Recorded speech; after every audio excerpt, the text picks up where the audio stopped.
E aí, meu Fala! querido? Como é que tá? Tudo Pô, certo? você me deixou nervoso, achei que você não ia entrar, cara. Que isso, cara? Tá louco, velho? Imagina, você acha que eu vou dar um furo com você? Nunca. E Então aí, como é que estão as coisas? vamos começar, que agora o papo é sério com você. Boa, vamos lá, um prazer aí estar falando com você. Então vamos lá. Eu converso hoje com José Alves dos Santos Neto, 49 anos, nascido em Tapetininga, pisciano, mais conhecido como Zé Neto. Zé, eu dei uma olhadinha no teu signo aí para ver alguma coisa. E eu vi ali que diz que costuma chegar atrasado. É Ah, verdade é? isso não? Ixi, tá vendo, cara? Por isso que esse negócio de signo aí não dá muito Não, não certo. funciona? Cara, eu sou Não? chato pra caramba com essas coisas, cara. Quem me conhece um pouquinho sabe que eu sou chato com esse negócio aí de horário, de estar sempre certinho. Sou um cara meio chato pra isso. Bom, falar nisso, Zé, esse relógio vai tocar em 30 minutos, só para a gente ter uma orientação, porque as pessoas. Pô, o relógio vai tocar no meio da entrevista? Vai tocar porque ele está marcando o nosso tempo também. Boa. Eu li uma outra coisa, se você é um cara que gosta de. Você não, o pisciano gosta de abrigar animais perdidos tal. Você tem essa característica, Zé? Cuidar de bichinho? Você é um pisciano totalmente furado, né? Tô totalmente furado, cara. Não tem. Mais uma característica que eu encontrei aqui, eu acho que é bem própria sua, que é, mesmo na dificuldade, não desiste dos seus sonhos. Ah, esse aí sim. Esse aí eu sou assim mesmo. E então, e é nessa linha que a gente vai falar, Zé. Boa. A NBA foi uma das primeiras no mundo do esporte que parou, né? Ela tomou uma decisão enquanto todos ainda achavam que iriam, que podiam seguir. Como é que você, já de cara, diz assim, como é que você está vendo o basquetebol mundial no futuro? A gente ainda não sabe quando que a gente vai sair desse momento, aí qualquer previsão seria uma leviandade nossa, mas como é que você vê isso depois? Quando parar, como é que vai, o que que vai acontecer? Tudo é muito novo, né, Edgar? Tudo muito ainda. A gente ainda não está tendo tanta base assim para saber exatamente, ó, vai passar depois de tanto tempo, depois de tanto tempo. São tudo experiências que estão acontecendo, né? Hoje eu assisti a final da ACB, que é a Liga Espanhola, né, de basquete. Então eles conseguiram retomar, eles fizeram uma etapa em Valência, pegaram 12 equipes, que foram as 12 primeiras equipes, levaram para Valência um tempo antes, com testes periódicos sempre, uma etapa antes para eles treinarem um pouco lá. Depois eles já começaram a jogar, começaram no dia 17 e terminaram hoje. Fizeram dois grupos de 6, saíram 2 de cada grupo e jogaram uma semifinal e hoje jogou a final.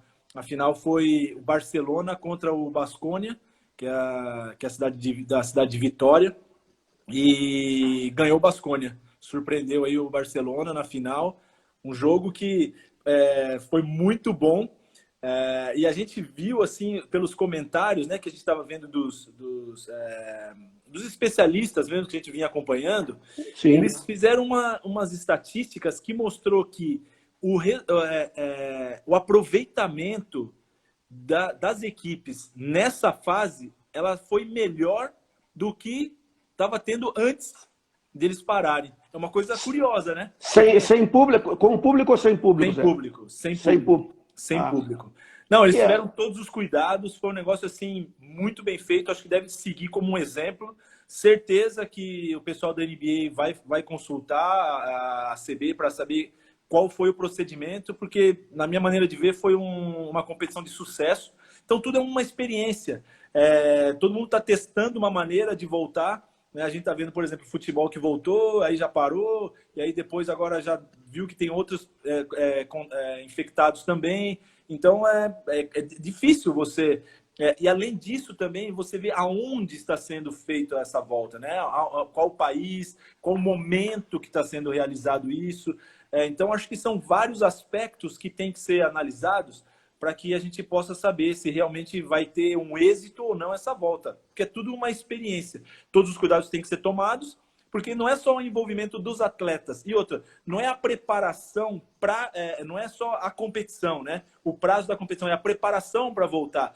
E levando em consideração o tempo que ficou parado. Acho que talvez nunca tenha ficado tanto tempo assim sem um treinamento coletivo para depois Ativo. jogar coletivamente, E né? é uma modalidade igual ao handebol que exige muito contato, né, Zé? Então, Sem dúvida, contato físico total, as pessoas é muito próximo, os jogadores são muito próximos um do outro, né? muito, muito. E além disso também tem todas as pessoas que trabalham, né? Sim. Nesse momento. Eu estava vendo uma vez, eles até colocaram, pensando numa volta, que os árbitros, até foi do basquete mesmo, que os árbitros iriam usar máscara e luvas. Cara, eu fiquei Uhum. pensando o seguinte, e o apito, faz como, cara? Você vai Pois botar é. a máscara, né? Então, acho que são várias adaptações que tem que ser feito para que possa realmente dar certo essa volta. Então, é se preocupar, claro, com a saúde em primeiro lugar.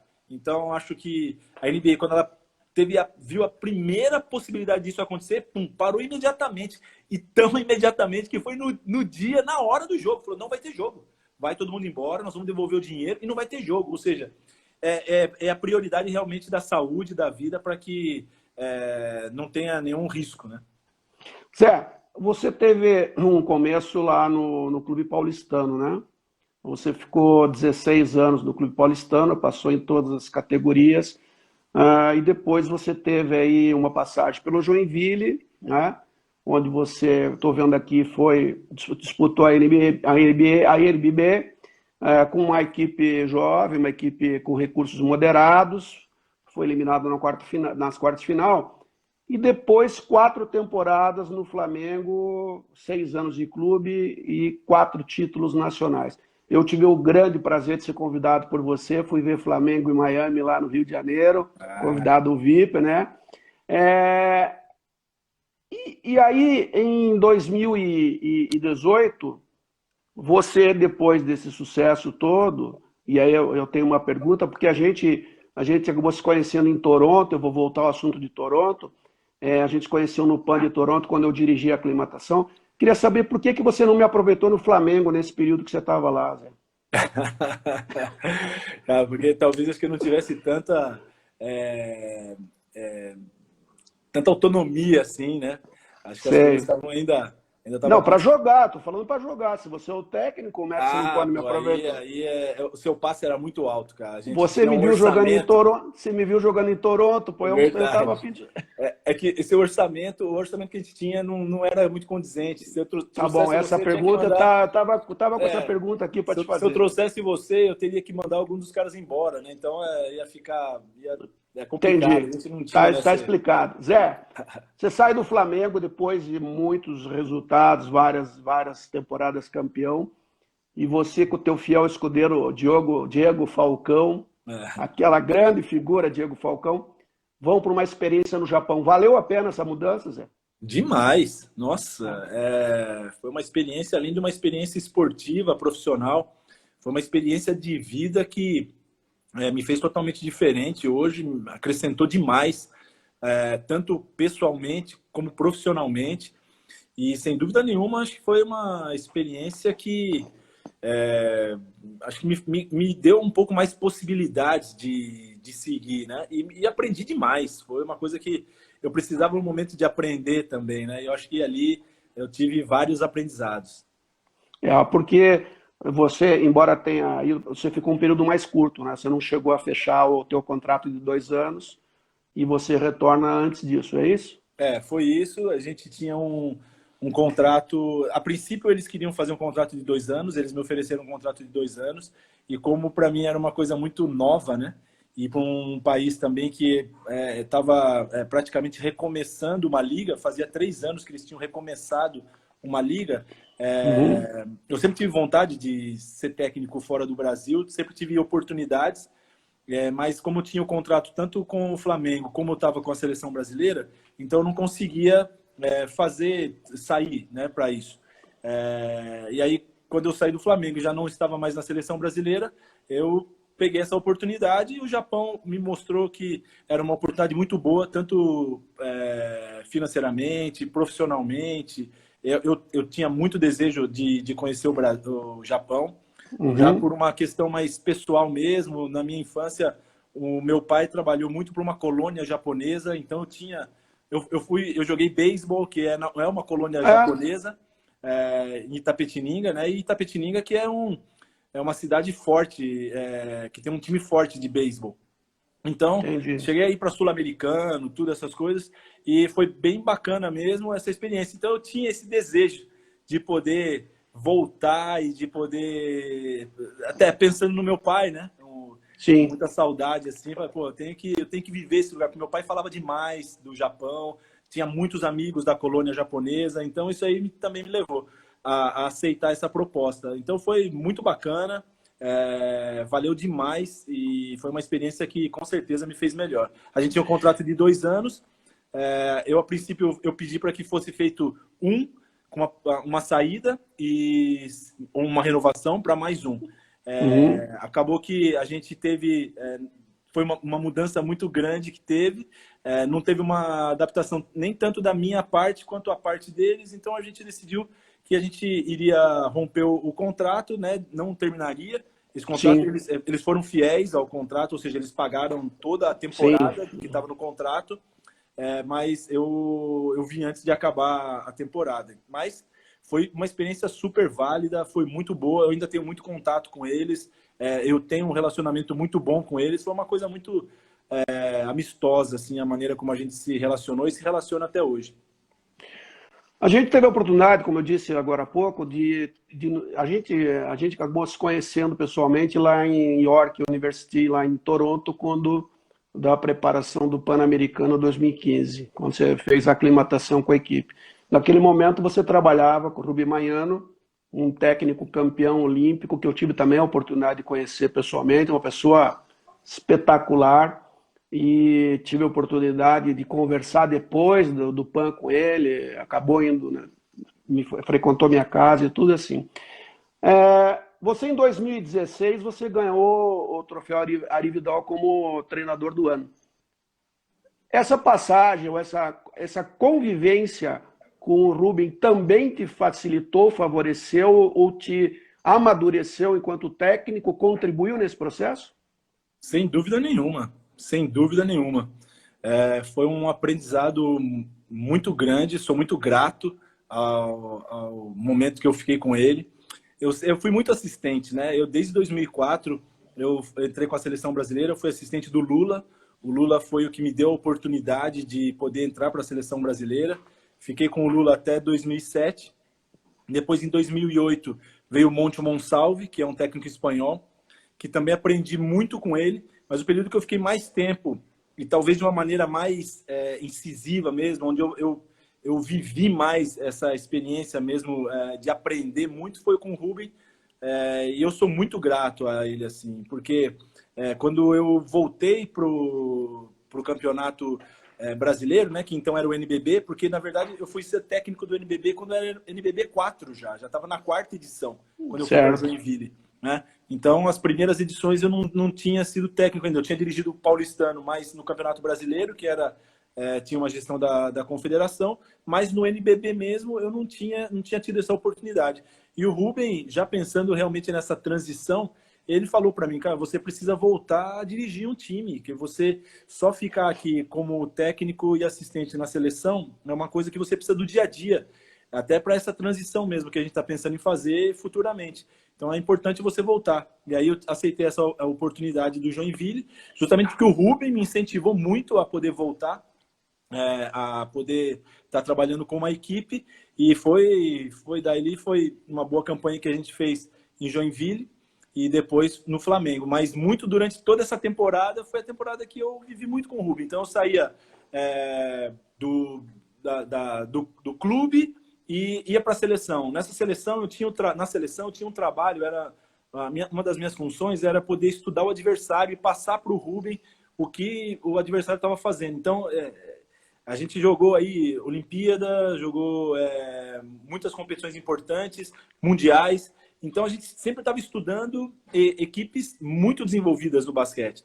E o Rubem era um Certo. cara super exigente. Né? Um cara super exigente. Então, eu tinha que aplicar as coisas com muito detalhe. Eu tinha que passar para ele as coisas com muito detalhe. Isso também me ajudou demais. Porque além de ter de ver o Rubem aplicando isso com a seleção, eu também estudava as grandes potências do basquete. Então isso também agregou muito para que depois, quando eu fosse para o clube, eu usasse toda essa E ele experiência. tinha uma metodologia para fazer isso, né? Isso, já aproveitava tudo o que era bom e o que era ruim também, né? Porque a gente sempre aprende. Meu pai falava sempre isso: você sempre vai aprender. Você sempre aprende ou com as coisas boas, que é o que fazer, e o que também não fazer, quando você vê as coisas ruins. Então, acho que foram muitas coisas que eu pude ter a oportunidade, né, de vivenciar nesse momento, que agregou demais para a minha formação como treinador. Você sabe que eu também ensinei muita coisa ao Rubem, né? Por Ah, é? exemplo, a esposa dele me falou que ele não comia peixe cru e eu fiz Ah, é ele comer um verdade. ceviche de salmão lá em Toronto. Você também Caraca, comeu, verdade. Foi você bom comeu demais, hein? comeu uma punhetinha de bacalhau também, que eu sei. Verdade, verdade, bem lembrado. Foi E a muito esposa bom dele falou: mesmo. Ó, o Rubem não come peixe cru, como é que ele comeu ceviche de salmão? Eu falei: Comeu e gostou pra caramba ainda. fui eu que ensinei. Bem feito, Zé, né? Zé, depois disso, aí passa um período que a gente vai falar um pouquinho mais, mas você foi eleito o melhor técnico, treinador da década do NBB de 2009, 2019, e você foi eleito o melhor.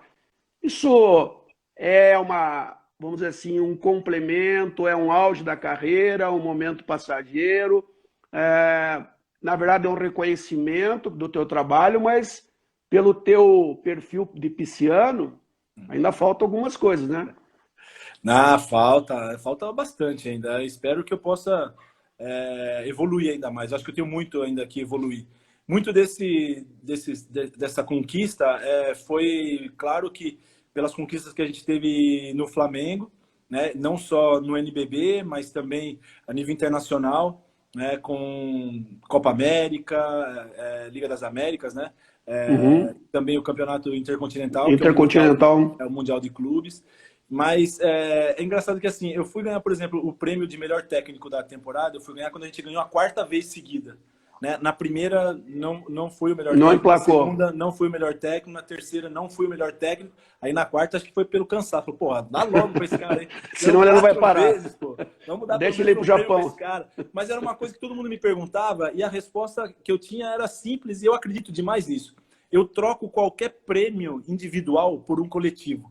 Ou seja, já que minha modalidade é coletiva, eu troco qualquer prêmio de melhor técnico, melhor isso, melhor aquilo, para ter a melhor equipe e ser campeã. Então, era uma coisa que não tinha problema para mim. Eu não sentia assim que, pô, como que eu não ganho o melhor técnico, tendo sido campeão já tantas vezes. Isso para mim é uma coisa que não representa o significado da modalidade coletiva, que é você ter uma conquista coletiva. Certo. Então, é uma coisa, lógico, que dá uma massageada aí no ego, mas nada mais Lógico. para isso. É uma coisa que te motiva, né? Que te faz você dar uma ducha de ânimo, assim, para que você siga em frente. Porque as coisas que a gente quer, elas estão para frente, elas não estão para trás. Se a gente ficar só caminhando, olhando para trás, você vai cair ou vai para o caminho errado. Então, uma coisa importante é sempre ter o foco ali na frente, mas, claro, você ter como uma massagem mesmo no ego, uma coisa assim de você se sentir capaz, melhorar a sua autoestima, de que você já foi capaz de algumas coisas importantes e que isso sirva de estímulo para você buscar as próximas, né? Mas a gente, como qualquer treinador assim que tem uma ambição grande, você sempre está olhando para frente, sempre é o próximo, é o mais importante. Então essas são as coisas que eu aprendi e tento aplicar. Tá. De todo esse teu conhecimento e de toda essa tua formação, em um determinado momento eu observo que você comenta a ausência ou a necessidade, e eu comecei jogando basquete, você não está levando em consideração, mas eu antes de jogar handball, joguei basquete na escola. E você falou uma coisa que a gente tem ouvido em outras modalidades, a falta de uma escola nacional de treinadores. Dá uma pincelada aí no que você imagina e essas dificuldades. Bom, o basquete ele evoluiu muito, né? Se você for ver, por exemplo, um campeonato mundial, você fala pelo menos assim, chutando muito baixo, você vai falar umas 10 equipes que qualquer uma delas, se for campeão, não vai ser surpresa. Né? Então, Uhum. você vê, você pode tanto você chegar a ser campeão ou brigar pelo título, quanto você ficar em décimo primeiro, porque é muito parelha a disputa. Detalhes, são detalhes. E esses detalhes, quando você é ciente que isso vai fazer você chegar mais para frente, vai ter um êxito ou não, ele deixa de ser detalhe, porque isso vai definir, então ele não é mais detalhe, é uma coisa importante. Então não pode mais ser tratado como detalhe e assim, não, tudo bem, vamos ver outras coisas. Não, isso tem que ser importante. E uma das coisas que a gente vê é que esses países, né, eles têm a formação importante, uma formação que faz com que o atleta seja melhor, com que o jogo seja melhor. Por exemplo, hoje, vamos lá, eu estava assistindo a final da ACB, que é a Liga Espanhola. É uma das maiores ligas do mundo de basquete de clubes, né? O MVP da final foi um argentino. Entendeu? A Argentina que foi vice-campeã mundial.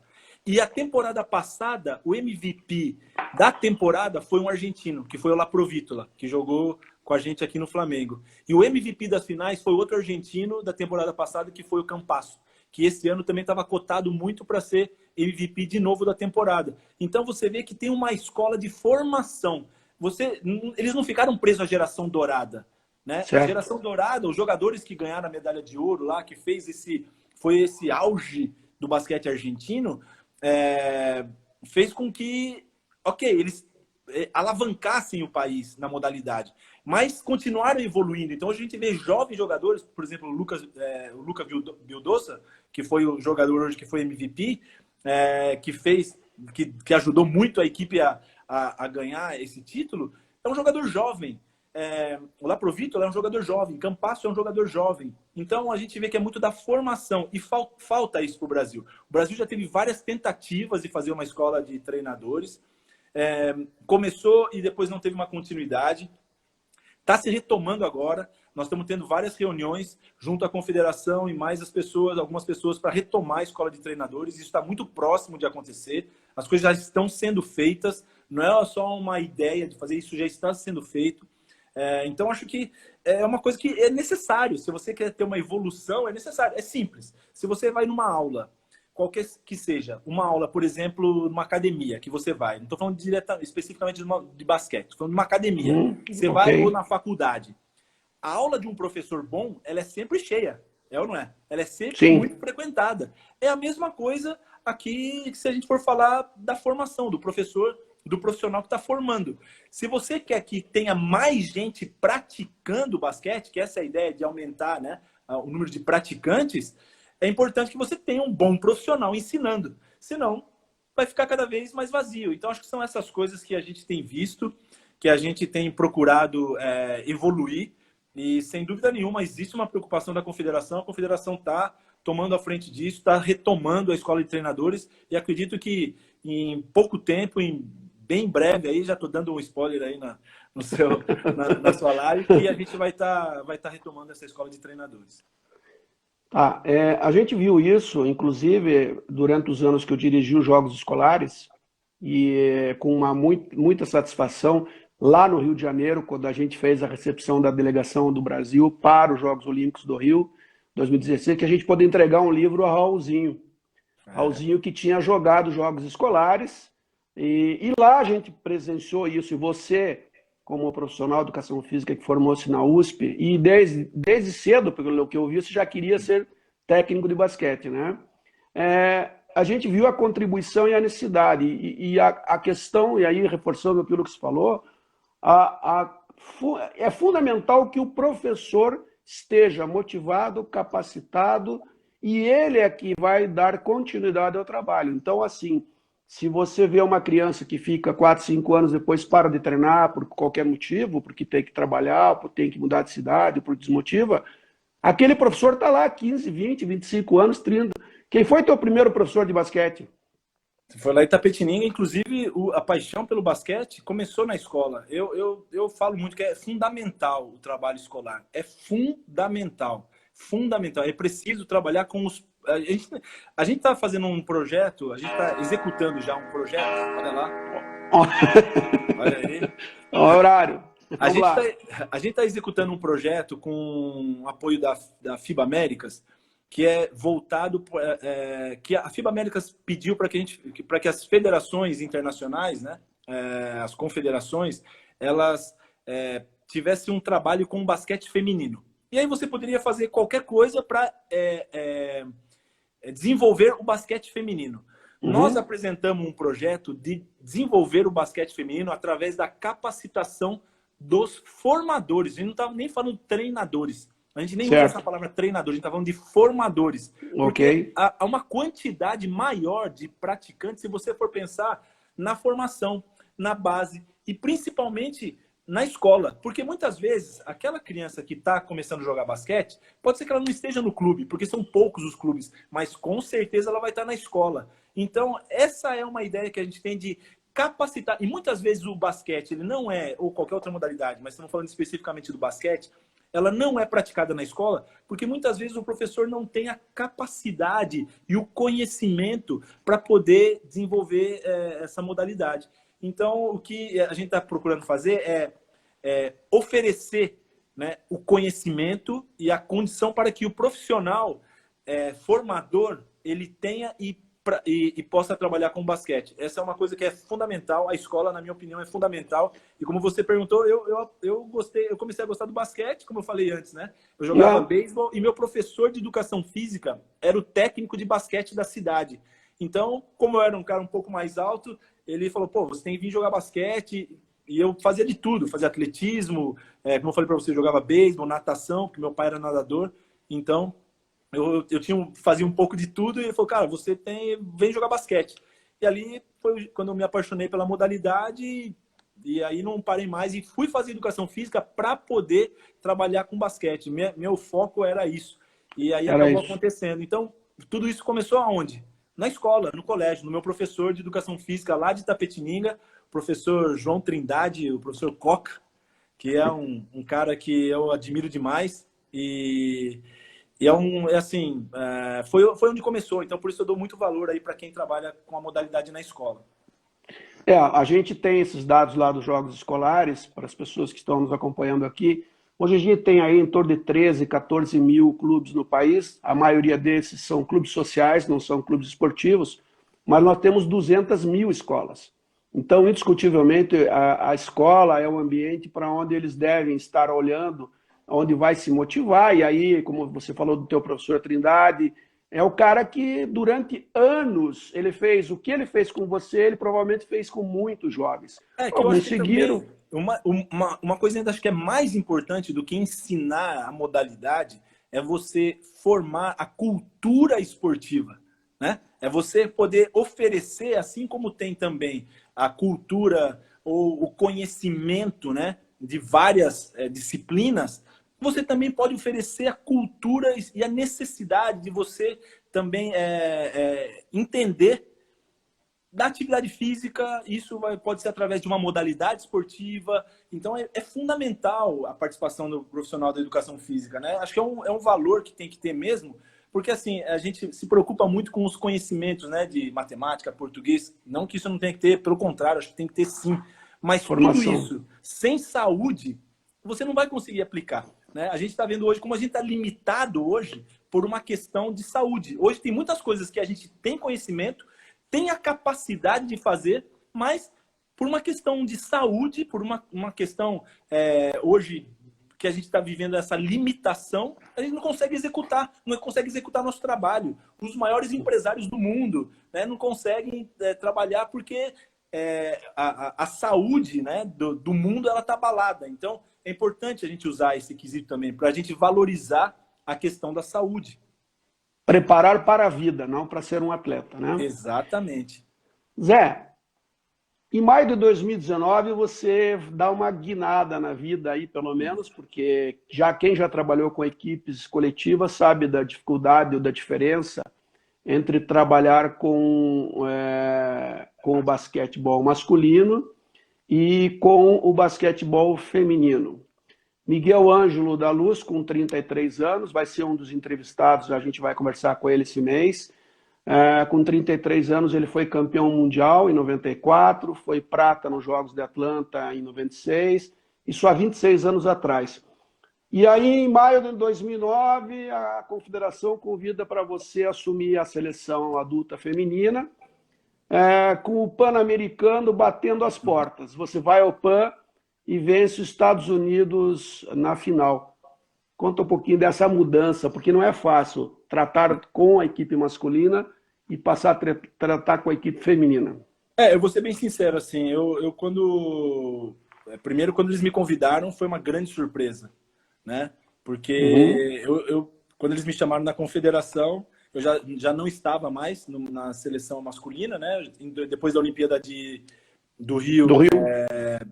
acabou que eu saí da seleção e aí depois, em 2019, eles me chamaram. Então, quando eles me chamaram, eu imaginei que eles fossem oferecer várias coisas para mim, né? Fossem falar para eu ajudar em várias coisas, menos o basquete feminino, porque eu nunca tinha trabalhado com basquete feminino. Então, eles me Uhum. surpreenderam muito, né, nessa questão de eu trabalhar com basquete feminino. Então, é lógico, eu fui saber primeiro como era esse mundo do basquete feminino. E muita gente falou, cara, você tá maluco, cara. Você é um cara que você tem que trabalhar com o masculino, porque o masculino, você tem um êxito aí no masculino, você é um Você cara que você tá. conhece, você Você é um cara domina. vencedor no basquete masculino, você ainda tá, teoricamente, é um cara novo aí no basquete feminino, você está começando sua carreira mais de alto nível aí, dirigindo há pouco tempo agora fora do Brasil, vai ter outras oportunidades. E eu estava prestes a ir para a Espanha, onde eu fui acompanhar, né, acompanhar a última etapa de treinamento da seleção espanhola, que acabou sendo campeã do mundo, e depois fiquei um tempo no Real Madrid e assisti a Copa do Rei. Tudo no masculino, né? Eu já tinha preparado isso, eu fiquei um tempo lá, e aí, e pensando nisso, que eles tinham me oferecido para eu ser técnico feminino, aí eu comecei a perguntar para as pessoas. E eles me falando, cara, não, feminino, não, você tá maluco, não faz isso, não sei o que lá. Eu falei, bom, deixa eu primeiro ver qual que é a diferença, né? Porque você vai procurar ver qual é a diferença. Aí, cara, eu comecei a ver o jogo, eu comecei a ver como acontecia, né, o basquete feminino, e eu fiquei pensando assim, bom, vamos ver as diferenças. Eu fiquei pensando, basquete. Porque eu fiquei pensando, lógico, falei, eu sei as coisas porque eu já trabalhei com masculino. Agora, será que eu consigo... o que será que eu tenho que aprender para poder me adaptar? Então, eu fiquei pensando, pô, basquete. Se eu falo assim, se eu falo para uma pessoa, até aconteceu isso na Espanha, falar, eu sou treinador de basquete. O cara me perguntava, mas é masculino ou feminino? Porque a palavra basquete, né, É masculina. ela não é masculina nem feminina, né? Ela é de. Você não sabe. Se eu falo assim, eu sou técnico de basquete, ele vai perguntar, mas é masculino ou feminino, né? Se eu falar, eu trabalho com atleta, você vai perguntar, mas atleta homem ou mulher? Então, existem elementos dentro do basquete e do atleta que eles são comuns, não existe diferença. Então, Uhum. eu pensando muito assim, eu tinha duas coisas que eu podia pensar. Ou eu podia pensar que realmente era um grande problema eu sair do masculino para ir para o feminino, porque com certeza a visibilidade é menor. Mas eu também pensei numa oportunidade, né? Se eles estavam me procurando por uma mudança, seria uma possibilidade, uma oportunidade de eu também fazer uma mudança ali, né? Assim como fiz em outras equipes que eu tinha passado. Então eu falei assim, cara, eu vou aceitar esse desafio. Vamos ver como é que vai ser isso. E muito pelo Diego também, o Diego também me estimulou muito, Teu porque fiel escudeiro, fiel escudeiro. o Diego há 14 anos trabalha comigo, né? A gente, desde que eu trabalhei na Ubra, depois que eu saí do Paulistano, eu fui para a Ubra. E o Diego já estava na Ubra. E depois ali a gente trabalhou sempre junto. Mesmo depois com o Joinville, depois no Flamengo, na seleção. Quando fui para o Japão, o Diego foi comigo. Então a gente assim, tem essa troca, até porque eu acredito muito no trabalho dele e como ele Sim. trabalha o aspecto físico, é super importante para o basquete moderno. Então, ele falou, não, cara, vamos pegar, a gente pode fazer alguma coisa diferente, a gente pode fazer elas melhorarem, tal, tal, tal, tal. Então, foi um desafio pra gente. A gente se permitiu a dar esse desafio. E, cara, eu lembro muito assim, quando a gente, antes do PAN, eu fui no Comitê Olímpico e o Bichara falou pra mim assim, cara, tranquilo, vai sossegado, sem problema nenhum. A única coisa que eu quero é que você tenha o mesmo resultado do último PAN. Eu não quero que você faça nada mais do que foi o último PAN. Eu falei, pô, mas o último PAN a gente foi medalha de ouro, pô. Né, no basquete masculino. Ele falou, não, então, só isso tá tranquilo, tá tranquilo. Só isso tá bom, tá E bom. aí, quando a gente ganhou, eu falei pra ele, tá vendo? Como eu sou obediente aí, ó, tá vendo? Você me pediu, eu sou obediente, ó. Sou um cara que sou obediente. Então, assim, mas foi muito mérito delas. A gente treinou 15 dias. Esses 15 dias, justamente porque Não é porque o Brasil treinou 15 dias, não é isso. Essa é a necessidade do mundo. O mundo hoje, ele tem Os calendários. o calendário ele tem que ser adaptado. Hoje não dá mais para você treinar 1 mês, 2 meses. A não ser quando é para uma Olimpíada, para um campeonato mundial, que você tem um período maior, porque os clubes também param nesse momento. Mas nessas competições assim, os clubes não param. Então você tem que aproveitar um momento, eles param muito pouco tempo. E principalmente que tem jogadores que jogam nos Estados Unidos e Europa. Sim. Inclusive, por exemplo, a Damires, que joga a WNBA, ela não veio para o PAN, porque ela estava no meio da temporada da WNBA, então ela não jogou, né, o Pan-Americano. Então, a gente conseguiu trazer as outros jogadores que estavam na Europa, a gente conseguiu fazer um treinamento de 15 dias, mas era o começo de um trabalho. E, cara, foi muito mérito delas que aceitaram muito a maneira como a gente trabalhou, a maneira, a proposta que a gente teve, e elas sentiram essa necessidade de realmente ter a mudança. Eu acho que a gente conseguiu convencê-las dessa necessidade e elas executaram isso muito bem. Zé, daí depois desse PAN, que você foi medalha de ouro lá em Lima, você parte para o America Cup, que é onde a primeira etapa de uma classificação olímpica, você sai, fica em terceiro com a equipe do Brasil, depois você vai já para um pré-olímpico continental na Argentina, você tem 3 vitórias, inclusive uma das vitórias contra a equipe da casa, né, contra a Argentina, e parte para a França por um pré-olímpico mundial, onde iam disputar as 10 vagas restantes, e você enfrenta a França, que é o país sede, Austrália e Porto Rico, é derrotado nos 3 jogos e fica fora de Tóquio 20, que é agora Tóquio 21. Como é que você agora está se preparando para Paris 24? O que de novo você vai ter mais tempo agora, evidentemente, porque você e ficando fora você tem um ciclo maior para se preparar, mas o que você visualiza de poder mudar visando essa vaga para 24? A gente foi vítima da nossa própria da expectativa que nós mesmos criamos, né? Então, nós mesmos criamos essa expectativa, porque no começo, quando eles ofereceram para mim, é um trabalho a médio e longo prazo e realmente a classificação, como você bem falou aí, é uma trajetória bem complicada, né? Ela era impensável a gente disputar esse campeonato, esse pré-olímpico mundial, era uma coisa impensável. E a gente foi refém a gente foi vítima, né, da própria expectativa que a gente criou, tendo ganhado a medalha de ouro, depois tendo ganhado a medalha de bronze lá na America Cup, sendo batido apenas pela equipe dos Estados Unidos e Canadá, que são as potências do mundo, e jogando de igual para igual, inclusive a semifinal com o Canadá, com uma chance de 2 minutos, a gente estava ali praticamente o jogo empatado, foi decidido nos minutos finais, a ida para a final contra os Estados Unidos. E aí depois, quando a gente vai para o Pré-Olímpico das Américas, onde a gente também joga muito bem, inclusive contra os Estados Unidos, né, jogando, a gente entrou no último quarto na frente, né, dos Estados Unidos, e jogando um basquete, putz, cara, muito bonito de ver, coisa que foi assim, eu fiquei muito orgulhoso de poder ver as meninas jogando daquela forma, e ganhando muito bem da Argentina, na Argentina, que tinha sido um adversário que tinha ganhado o Sul-Americano do Brasil, e a gente bateu assim a Argentina ganhando com facilidade, e a gente vai para o pré-olímpico mundial, sabendo que a competição era uma competição dura, de tiro curtíssimo, e a gente teve uma sequência de jogos onde a gente teve o primeiro jogo, praticamente o jogo que definiria essa vaga, porque a gente sabia que o nosso adversário mesmo, para que a gente tinha que ganhar, era Porto Rico, e esse foi o primeiro jogo. Então a gente tinha essa ideia, sabia exatamente isso.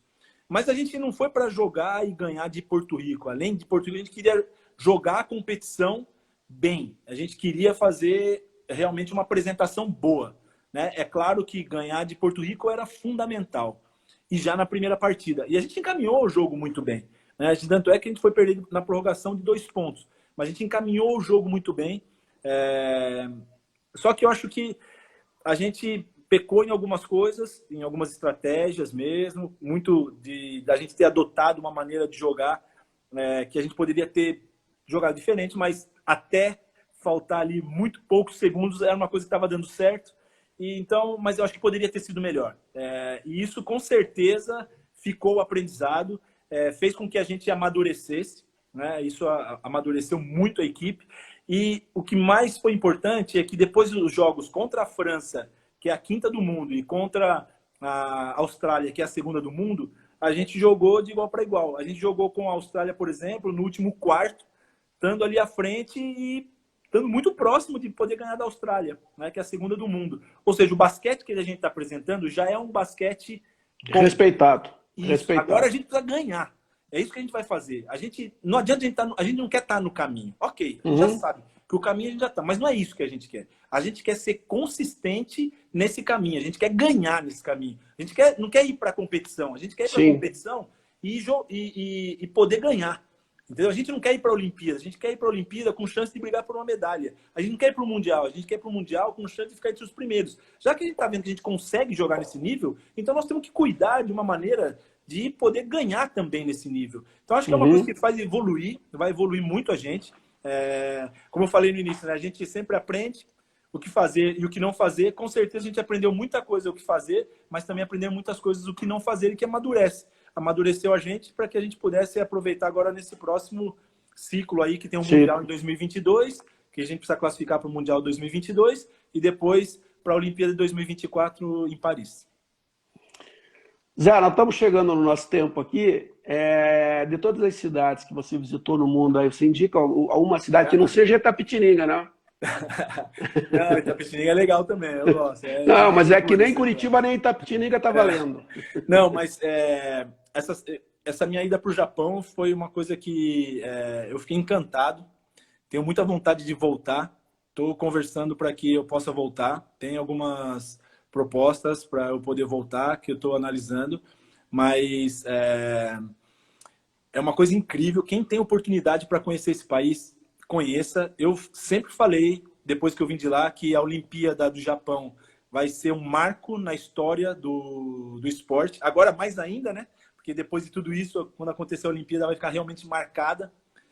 Mas eu não tenho dúvida nenhuma que vai ser incrível. Um povo, cara, eu tenho assim, muito...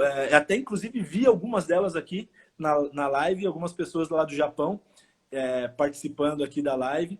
E é um povo incrível e é um lugar onde você sente que você está vivendo com dignidade. Algumas cidades, por exemplo, a cidade que eu fiquei é a cidade de Sapporo. Inclusive tem uma cerveja muito conhecida no mundo que chama Sapporo, né? Tem de uma estrela. E é uma cidade é uma cidade gastronômica muito legal, vale a pena demais poder conhecer. Eu fui para outras cidades, claro, jogando ali. Então, se você puder ir para o Japão, conhecer o Japão, é uma coisa que com certeza vai marcar a sua vida. Vale a pena demais, eu recomendo demais. Apesar que lá onde eu morava era uma cidade muito fria, era no norte do Japão, era praticamente menos 12 todo dia. Mas para quem mora em Curitiba, tá valendo. Eu não conheço o Japão, então tá bom. Sair ali, rapaz do céu. Mas eu joguei na Bélgica também, joguei na Bélgica, peguei um friozinho também. Mas vale a pena demais. Eu acho que o Japão é uma cidade, é um país onde vale a pena demais de conhecer.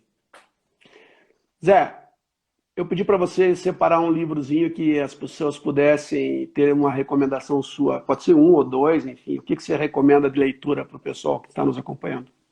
Eu tenho alguns aqui que eu vou, que vale a pena eu indicar.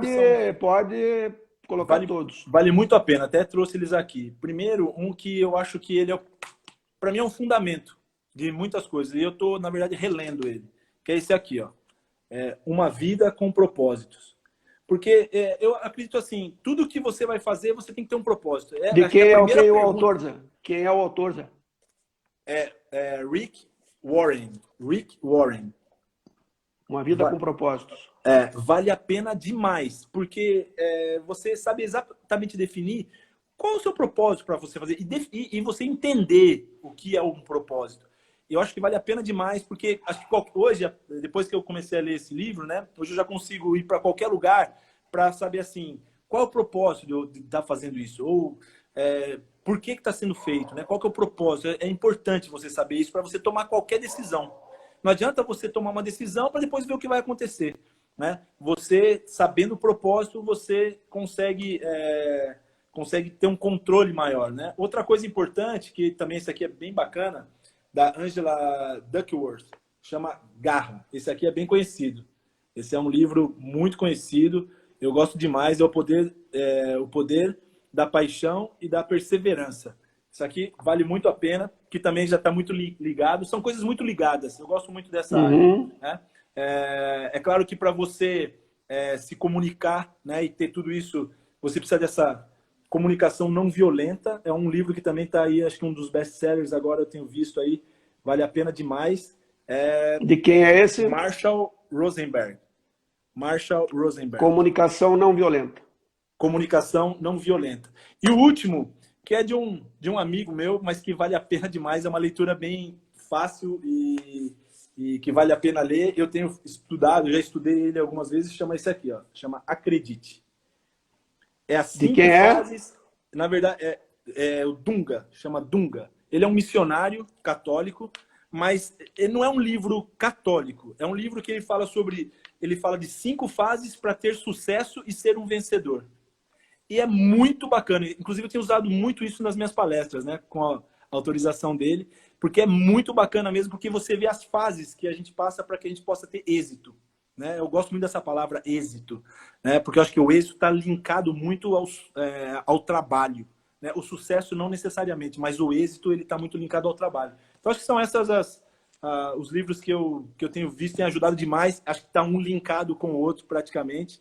E ajuda demais aí na formatação aí das ideias para que a gente possa aplicar. Zé, para a gente terminar, qual é o apelido que eu dei para você? Não? Como é que eu te chamo? Pode falar, deixa eu ver que horas são aqui. Pode. Você que fala aí, pô.